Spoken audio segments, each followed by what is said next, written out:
Hello दोस्तों, मेरा नाम है सम्राट और आज की इस वीडियो में आपको कुछ एसएससी द्वारा बेहतरीन क्वेश्चन पूछे गए हैं वही बताने वाला हूं। तो वीडियो को लास्ट तक पूरा ज़रूर देखना। इस वीडियो में और भी जैसे क्वेश्चन है उसके साथ में आंसर है और आंसर के साथ में कुछ पॉइंट है जो बहुत ही इम्पोर्टेंट है, वो भी ज़रूर ध्यान से देखना।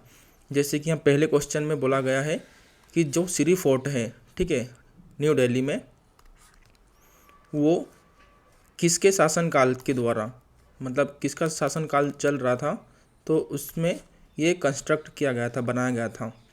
तो पहला है अलाउद्दीन खिलजी, दूसरा है फिरोज़ शाह तुगलक, तीसरा है अकबर और चौथा है जहांगीर। तो इसमें से आंसर बताना है आपको। तो आंसर इसका होगा अलाउद्दीन खिलजी, ठीक है। और इसके अलावा कुछ दूसरे पॉइंट हैं, जैसे कि ये वाले यहाँ पर लिखा है, जैसे राजपूत डायनेस्टी था, ठीक है, राजपूत वंश था। और इसके अलावा जैसे तुर्किश रूलर थे 1206 से 1290 तक। इसके अलावा खिलजी वंश था, और फिर तुगलक वंश और सैयद वंश और लोधी वंश।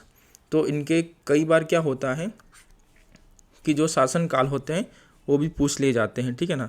जैसे कि यहाँ पर लिखा है तुगलक वंश, ठीक है। तो तुगलक वंश 1320 से 1414 तक था, और सैयद वंश 1414 से 1451 तक था, ठीक है। और लोधी वंश 1451 से 1526 तक था, ठीक है। इस तरह से यहाँ पर बोला गया है। तो नेक्स्ट क्वेश्चन देखते हैं। जैसे यहाँ पर लिखा है कि जो प्रार्थना समाज था, ठीक है, वो कहाँ पर इसको इस्टेब्लिश्ड किया गया था? सन 1867 में, 1867 में। तो कई बार ये सन भी पूछ लिया जाता है, तो सन को भी ज़रूर याद रखना, ठीक है। तो यहाँ पर पहले क्वेश्चन जो स्टेटमेंट है, दिल्ली है, कोलकाता, बॉम्बे या पूना, इनमें से चारों में से ऑप्शन बताना है। तो इसका आंसर होगा मुंबई, मतलब जिसे बॉम्बे बोलते हैं, ठीक है, ये आंसर होगा। इसके अलावा जैसे कुछ हम पॉइंट और देख लेते हैं। जैसे कुछ पॉइंट और है इसमें है, ये प्रार्थना समाज के जो संस्थापक थे वो कौन थे? आत्माराम पांडु, ठीक है। तो ये है आत्माराम पांडु जी, ठीक है। और इन्होंने 31 मार्च 1867 में इसको इस्टेब्लिश्ड किया गया था इनके द्वारा, ठीक है। और ये उस ज़माने के बेहतरीन एक सोशल रिफॉर्मर्स थे, ठीक है। जिसे अब नेक्स्ट क्वेश्चन देखते हैं। नेक्स्ट क्वेश्चन में बोला गया है कि जो यूनियन बजट है 2022-23 का, उसमें जो पीएम डेवलपमेंट इनिशिएटिव लॉन्च किया गया है, तो किस रीजन के लिए लॉन्च किया गया है? पहला स्टेटमेंट में बोला गया है वेस्ट इंडिया, दूसरे में नॉर्थ वेस्ट, तीसरे में नॉर्थ इंडिया और चौथे में नॉर्थ ईस्ट इंडिया। तो आई थिंक शायद आप कॉमन सेंस लगा ही सकते हो कि अधिकतर हम जब बात करते हैं कुछ स्पेशल चीज़ करने की, तो वो हमेशा एक तरह से नॉर्थ ईस्ट इंडिया में ही आता है, ठीक है। तो यहाँ पर आंसर भी यही होगा। इसके अलावा कुछ एडिशनल पॉइंट है, जैसे कि यहाँ देखिए, ये है prime minister development initiative for east,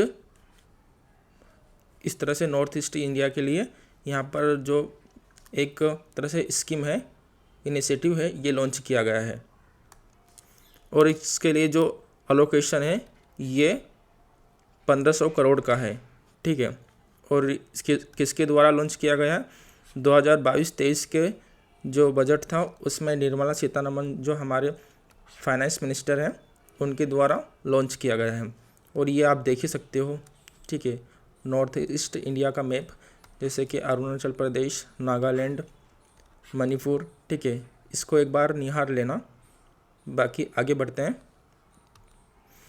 जैसे कि यहाँ पर बोला गया है, इस क्वेश्चन में देखते हैं। इस क्वेश्चन में बोला गया है कि कौन सा एंटी माइक्रोबियल जो होता है एंजाइम वो दूध में प्रेजेंट होता है। ठीक है, तो पहली स्टेट में है लैक्टाइज, इन्वर्टेज एंड लेप्राइज, और यहाँ दूसरे में बोला गया है लैक्टोज, फ्रक्टोज एंड मैनोज। तीसरे में बोला गया है लिपोफेक्टिन, लिपाइज एंड लैक्टोज, और चौथे में स्टेटमेंट में बोला गया है कि लैक्टोफेरिन, लैक्टोपेरोडक्साइज और यहाँ पर लाइजोजिम। ठीक है, तो ये 4 स्टेटमेंट है, इसमें से खुद से सोच के पहली बार में आपको खुद को बताना है। ठीक है, तो इसका आंसर होगा लैक्टोफेरिन, लैक्टोपेरोडक्स,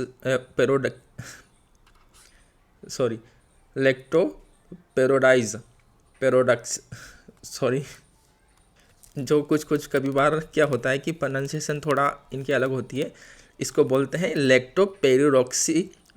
ओके, और इसमें लाइजोजिम। ठीक है, तो ये आंसर होगा इसका। इसके अलावा बहुत खतरनाक, जिसे आपको मैंने जैसे बता दिया, ठीक है, कि ये 3 होते हैं इसमें दूध के अंदर। ठीक है ना, तो दूध के अंदर तो ये 3 तो बता दिया, लेकिन इसके अलावा भी बहुत सारे जो एंटी माइक्रोबियल एंजाइम्स होते हैं, जैसे कि इसमें देखिए यहाँ पर ये है प्रोटियोलिस्टिक एंजाइम्स, और फिर ये वाला, और फिर ये वाला। ठीक है, इनके अलावा भी ये सारे एंजाइम्स होते हैं, तो इनको एक बार आप ज़रूर निहार लेना। ठीक है ना, देख लेना। अब इस क्वेश्चन में बोला गया है कि कौन सी स्टेटमेंट है जो करेक्ट है। ठीक है, तो इसमें से जो हवाएं होती है ये वेस्टर्न घाट में जो चलती है, उनको विंटर्स की जो एक तरह से लू होती है, ठीक है, उनके नाम से इसको जाना जाता है। ठीक है, और जो विंटर्स, इसमें इसके अलावा बोल सकते हैं कि जैसे इसके अलावा ये बोल सकते हैं कि ये हवाएं होती है ना, ये नॉर्थर्न प्लेन्स में चलती है समर सीज़न में। ठीक है, और इनको ट्रेड विंड्स के नाम से जाना जाता है। और जो ये हवाएं कोस्टल एरिया में चलती है, इनको एक तरह से लू के नाम से जाना जाता है, जो विंटर लू होती है उनके नाम से जाना जाता है। और इसके अलावा जैसे कि नॉर्थर्न प्लेन में चलती है और इनको लू के नाम से जाना जाता है। तो इसमें करेक्ट स्टेटमेंट जो कौन सी होगी वो स्टेटमेंट आपको बताना है। ठीक है, तो इसका आंसर होगा चौथा वाला। ठीक है ना, the wind blowing in the northern plains in summer is known as loo. ठीक है, जो नॉर्थ वाले एरिया में चलती है ना, नॉर्थर्न एरिया में, उनको समर लू के नाम से जाना जाता है। ठीक है, तो इसके आंसर बता ही दिया है। अब इसके कुछ एडिशनल पॉइंट देख लेते हैं।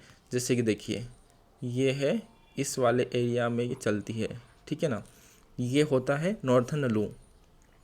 ठीक है, और जो यहाँ पर लिखा है, ठीक है, जैसे इनके बारे में यहाँ देख सकते हैं कि मैंगो शॉवर। ठीक है, तो मैंगो शॉवर में क्या होता है कि ये जो केरला वाला रीजन होता है और कर्नाटका वाला, इनमें चलती है, और इनमें जो मैंगो फल होते हैं वो एक तरह से पकते हैं। ठीक है ना, तो इसलिए इनको मैंगो शावर के नाम से जाते हैं।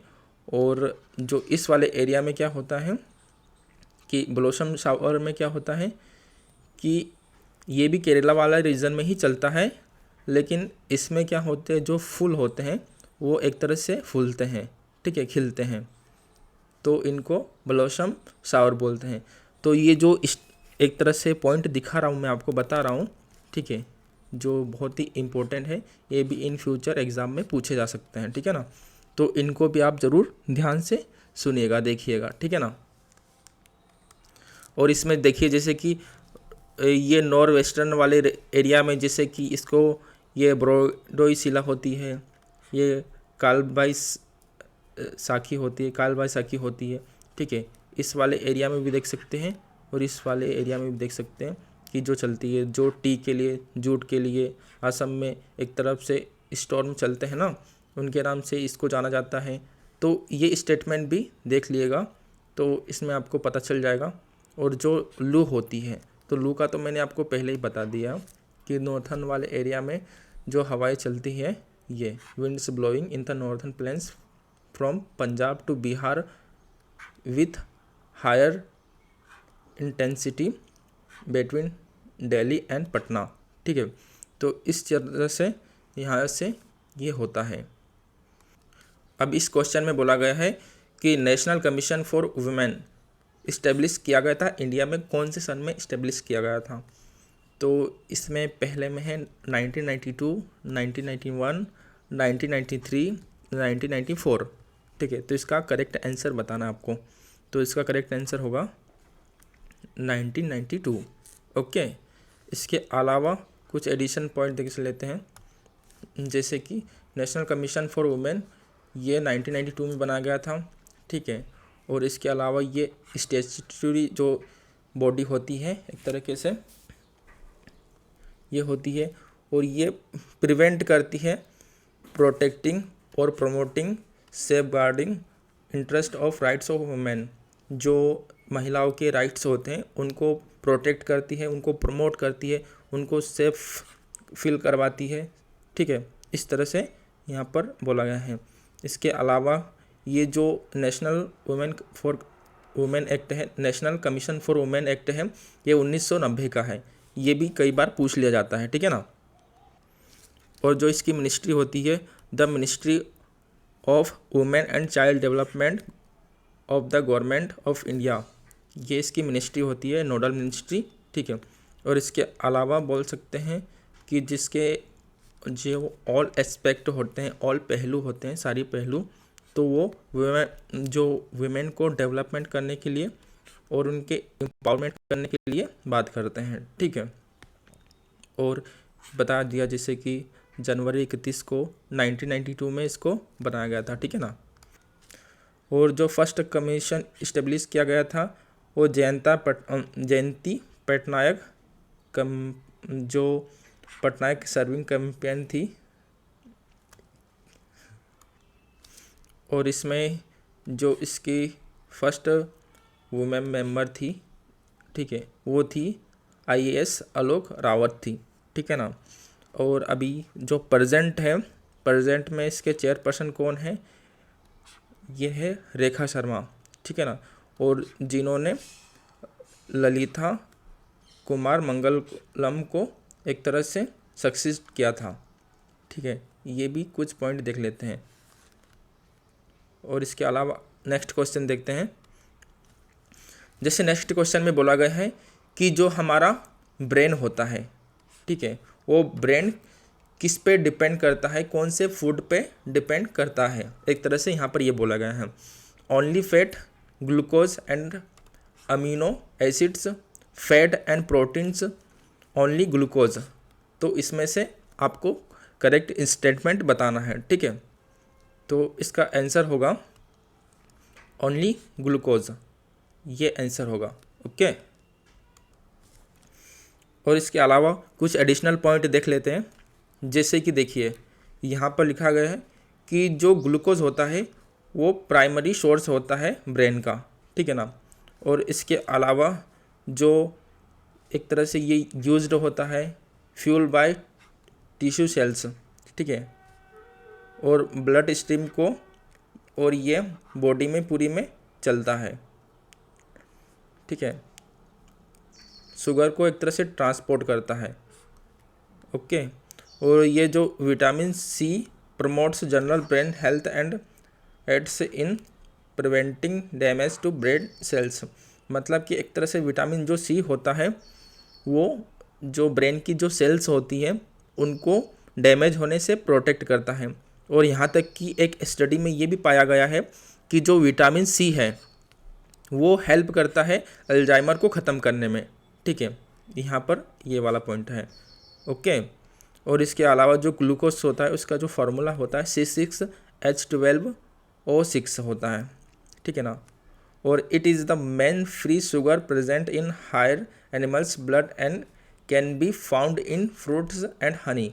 ये जो एक तरह से फ्रूट्स और हनी में भी इसको पाया जा सकता है, ठीक है ना। और it is the source of the energy for cellular activity, hence controlling its metabolism in is crucial. और एक तरह से ये हमारे मेटाबॉलिज्म को जो एक तरह से एनर्जी देने में और इसको कंट्रोल करने में, मेंटेन करने में बहुत ज़्यादा हेल्प करता है। ओके, अब नेक्स्ट क्वेश्चन देखते हैं। नेक्स्ट क्वेश्चन में बोला गया कि where is the national remote sensing centre located.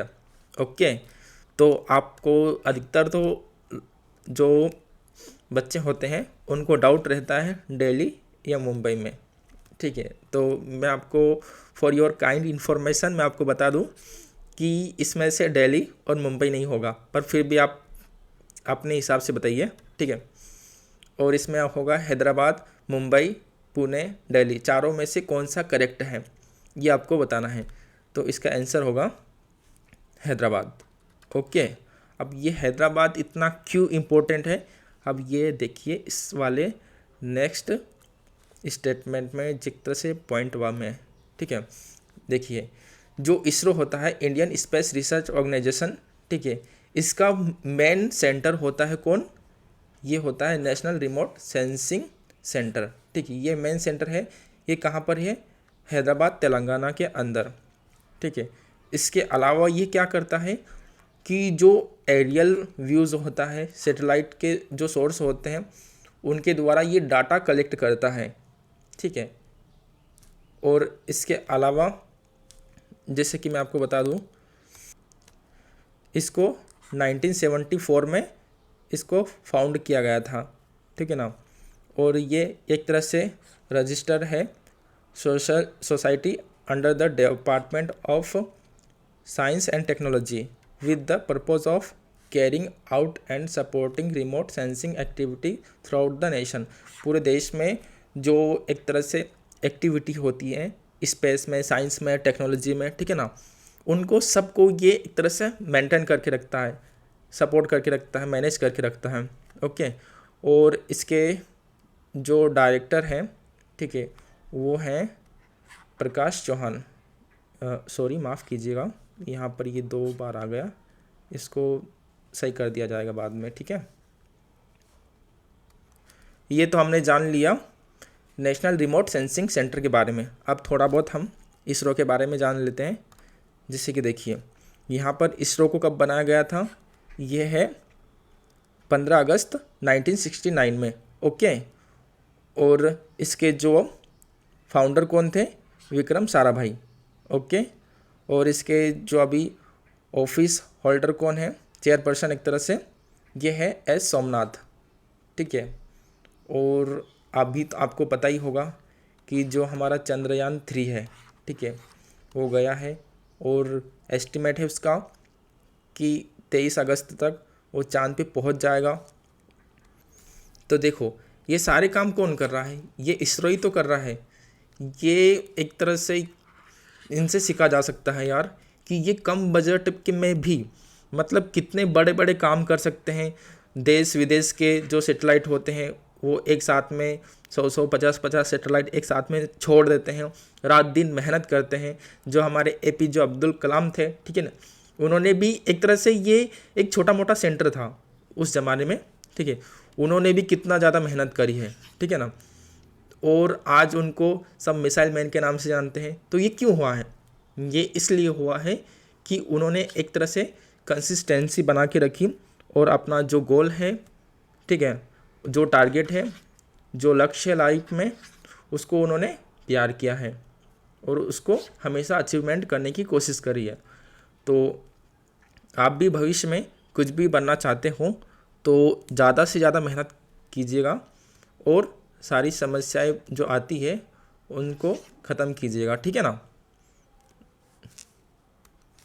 तो ये था आज का वीडियो और मैं आपको बताना चाहूँगा लास्ट में कि देखिए, ये वीडियो अच्छा लगा हो तो इसको लाइक शेयर कमेंट ज़रूर करना, ठीक है, क्योंकि आपका एक लाइक और आपका एक शेयर और आपका एक सब्सक्राइबर जो भी मेरे को मिलता है या मुझे मिलेगा इन फ्यूचर, वो बहुत ही ज़्यादा मोटिवेट करता है और ऐसा मोटिवेट करता है कि इन फ्यूचर में और भी अच्छी अच्छी चीज़ें तो आपके लिए लेके आऊँगा, ठीक है ना।